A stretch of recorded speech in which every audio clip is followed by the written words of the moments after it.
everyone. And guys, I can't even tell you how excited I am to be here sitting with the legend, the man, Stan Lee. Wow. That was the best introduction I've gotten in a long time. Oh my God. I ought to quit while I'm ahead and go now. No, don't go. I mean, if just to paint a picture for you guys at home, there is a sea of people here, just so excited to be here. How's been your day? How are you feeling?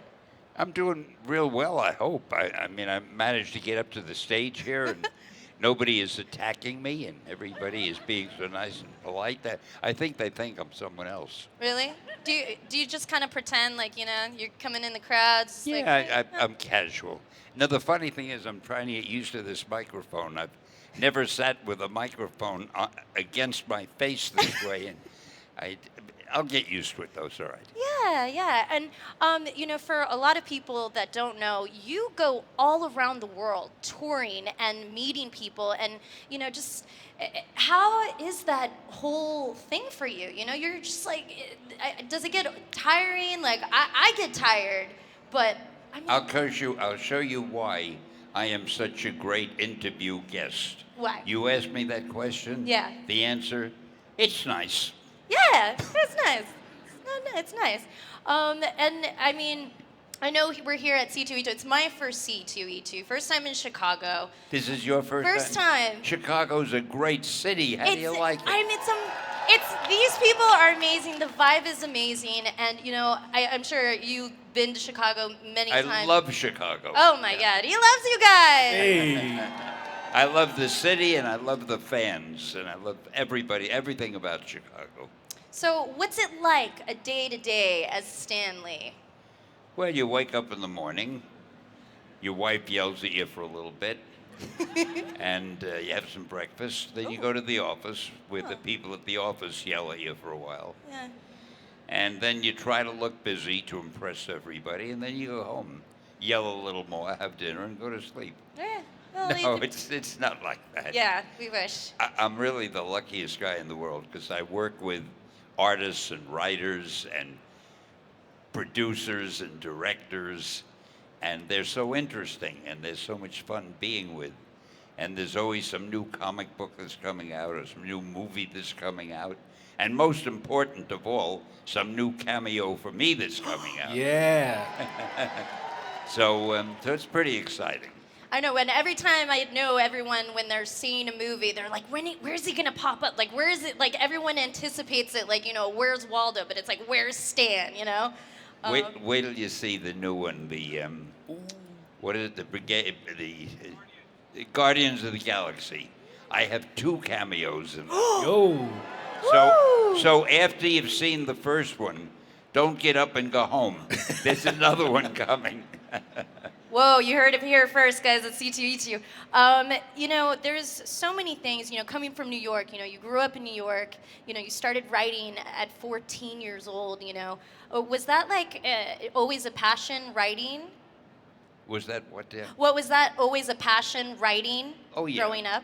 Well, no, my passion really was reading more than writing. Reading, yes. I loved to read. I would read anything. The label on a ketchup bottle, anything that had words I liked to read. And then I was looking for a job, and I heard there was a job open at a publishing company for a guy to be an assistant. And I applied for the job because I was just out of high school and I wanted something to do. And I found out that they published sport magazines and adventure magazines, men's magazines, and comic books. And the job was open in the comic book department. There were 2 guys, you may have heard of them, Jack Kirby, Joe Simon. And they were running the comic book department at that time. And they needed an assistant, some guy to go down and get them their lunch when they got hungry, erase the pages. See, the pages were always drawn in pencil. Then the inker would go over the drawings in ink. But somebody had to then erase the page so that none of the pencil lines showed. So it was a very highly technical job, and luckily I was able to handle that. And that's what I did. I ran errands and I erased the pages. But little by little, they'd ask me to write a sentence or a line or Hey, we need some dialogue for this guy. We don't have time. You put the dialogue in. So I started writing. And then I don't know how it happened or why, but for some reason, these two guys, Joe Simon and Jack Kirby, who are geniuses, but for some reason, they left the company. I didn't know whether they quit or were fired or what, or if it was because of me. They didn't like the way I erased the pages. I don't know. And I was all alone. So the next thing I knew, I was the comic book department. And Wow. our publisher didn't really care about the comics. He was interested in his other magazines. So I was able to do whatever I wanted. And the next thing I know, I'm sitting here on stage in Chicago and boring the hell out of you people with this story. No way. This is like gold for us. This is like memories for a lifetime. I know, Jose, you're a huge fan. What was like your first comic that like you remember being like? I think the first thing I did, I came up with a name called the Destroyer. I think he was either a hero or a villain. I think it was probably a hero. And he destroyed things. I don't know. The Destroyer. He was my first superhero. Didn't last very long. And you know, I know a lot of people ask you about Spider-Man. Is there one hero or villain that you wish people would ask you about? Me? Oh, there No, you go. no. I like answering about Spider. I like talking about all of them, really. But Spider-Man probably is the most popular Right. and the best known all over the world. So I'm pretty impressed with him. Yeah. That little guy. Yeah. What do you think gives Spider-Man the staying power that he's had all these years? What about it makes him so special to you, even? Well, I think the fact that people think he could almost be them. He's an ordinary guy. He isn't rich. You can identify with him. When I first wrote him, he was kind of a shy guy. He wasn't athletic at all. He was a student in school. Then he got bitten by the radioactive spider. Oh, I shouldn't give that secret away, but now I said it. And again, I think people can relate to him. He's like them because he has money problems. He had an aunt who was ill and needed medicine. He had to take care of her. He wasn't the guy that everything was perfect for him, like a guy like Clark Kent. And I shouldn't have mentioned that. They're listening. So I think that's the reason he became as popular as he did. And also, not many heroes can stick to walls or shoot webs. I mean, that's kind of a cool thing, too. It's funny. I had it that he was a science student, and he was good at science. So he invented some webbing that he could wear a thing around his wrist, and he'd push a button, and the fluid would come out, and it would be like a spider's webbing. Oh, yeah. And he could swing on it and so forth. And I thought that was kind of cool, and that's why everybody today, they say, give me the Spidey thing. He'd hit his finger. But when they did it in the movies, they made it that it's not a fluid that he carries with him, but it's his own body. It became like a spider. Right. And that's great, except I liked it better the other way because I liked in the story, suddenly he needs his fluid and he's out of fluid. What does he do? He presses the thing and nothing happens. Now that never happens. He can always shoot his webbing. So I liked it better when it was a little more of a problem. But the funny thing is, people still say to me, if we take a picture, let's say, give the Spider-Man pose. So even though he doesn't do this anymore, people are still doing it all the time. Yeah. Yes, I had one of there those you are. growing up. Yeah. I had the toy and everything, shooting out webs everywhere, and I thought I was the coolest person in the entire world. Could you stick to walls? I mean, not for long. I wasn't athletic. I fed the mold with him, so I can identify with him, yeah. So And also, I liked having the name, his name was Spider-Man, but I called him Spidey. And I like giving our heroes nicknames, like Iron Man was Shellhead and so forth. And again, you go back to certain other comic book companies, I won't mention their name, but they never called Superman Soupy or Batman Batty. See, it's sort of something that Marvel does. Hey. And I know you have so many projects on the, you do movies and you do cameos and shows. You even have like your nerd box, with all these great things. What projects how do you have the time to do all this? Is there a clone out there of you somewhere? I want to say, I don't have the time to do it. I wish I did. And I do as much as I have time for. There's a million things I'd like to do that I don't have the time for. I have ideas for stories and movies and magazines. I'll never get to them because we're too busy working on the stuff that we're working on now. And to me, the most important thing is to be busy. And if you're lucky enough to like the work you do, and any of you who are young high school students, let's say, and after a while you'll start looking for a job, try to find a job in a business and doing something that you're really interested in. Because if you do the kind of work you like, you don't feel as if you're working. It's like you're playing. So I was always lucky that way because, and I was always working with such talented people. Yeah.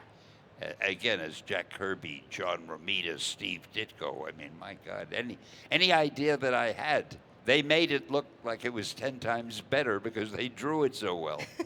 So I was lucky. That is lucky. I just find it amazing that even to this day, you still have ideas. Like, you're not running out of ideas at all. Like, even ones that you can't get to. Like, do you even have, like, a timeline maybe where you can bring back maybe the Destroyer for modern day? I should try to find that old Destroyer story. Yes, I have no idea please. what it was. I just remember the name. And, all right, I'll look it up. Hey! And Yes. if it turns out good, I'll dedicate it to you. Jose is about to have a heart attack right now, okay? No, don't you dare. And with all the projects and all the things and all the stuff that you do, you're so passionate, Where does that passion come from? I thought you were going to say you're so adorable, but okay. No, I'll you settle for are. passionate. Oh, no, Stan, you are adorable. Trust. Yes. Well, the passion comes from, as I say, if you like the work you do. I have friends who do all sorts of things. One of them is a scientist. He's a research scientist. He's in a lab all the time with test tubes, but he loves it. So that to him, it's not like working. It's like he can't wait to go to that lab and use those test tubes, whatever he does with them. And it's very important, as I say, that you just enjoy the work you do. And if you're lucky enough to work with guys you like and you respect. And again, I was always so lucky there because I worked with the best artists in the business. And just to watch them draw was, oh man. I always, see, I used to draw when I was a kid, but I couldn't draw like them. And to see, it's almost like the drawing was already in their head and they were just tracing it on the paper. Wow. These drawings came so easily to them. And every idea that I had when they illustrated it, it looked better than I thought it was because they drew it so well. So again, the most important thing, do the kind of work you like, and if you can, work with people you respect and whom you can learn from, and then you've got it made. And then someday you'll do a little panel up here in Chicago. Yay. With traveling and doing all these fun projects, is there something that if you did have time for, is there anything that you would love to do? Any passion project that, Yeah, I've got a few outlines in my office for new movies, in fact, there's a new one that you'll see in a couple years. It's called I forgot the name. Hey, are you here, Mike? Mike, are you listening? You got the name?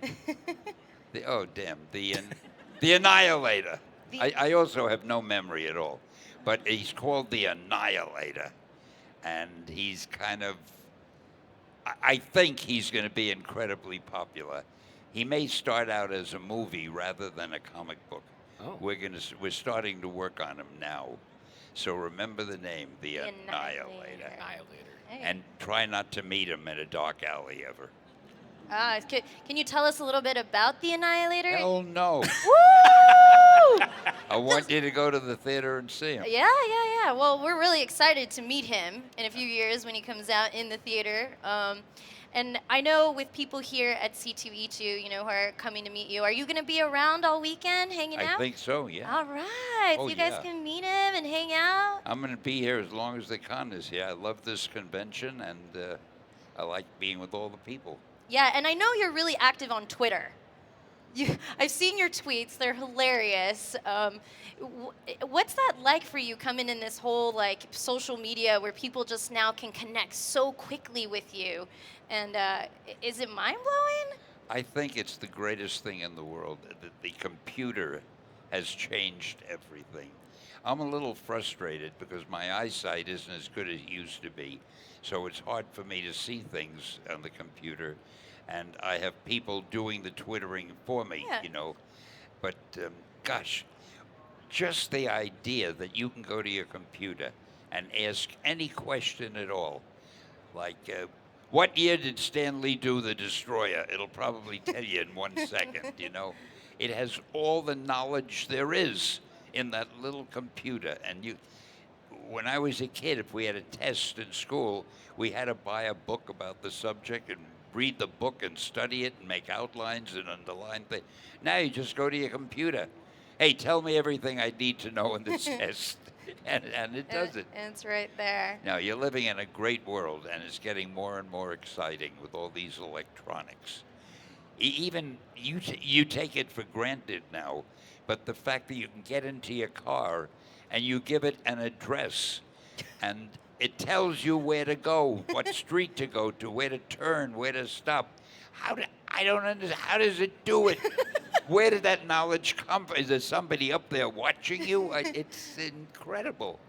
I hope you appreciate all the wonders that are around your world. A lot of wonders, and you are wondering. We are so happy that you can be here with us and all our friends at Twitch. It's been a pleasure. Thank you so much for everything. You and all mean your that's time. it? I I got all booked up and stuff, hooked up just for this? For this, I know it's like his first time using this thing right here, and I'm like, he's doing a great job. You're a pro. You're a pro, but we're so happy to have you, and thank you for everything that you do for the community and making us all feel, I think for a lot of us, it wasn't cool to be a nerd, back then. We all had those issues, and you made it cool for us to be a nerd. Oh, And nerdism is the highest state of mankind. there we go. Well, thank you for everything, and everyone who's tuning in, make sure you stick around. We got a lot of stuff for you in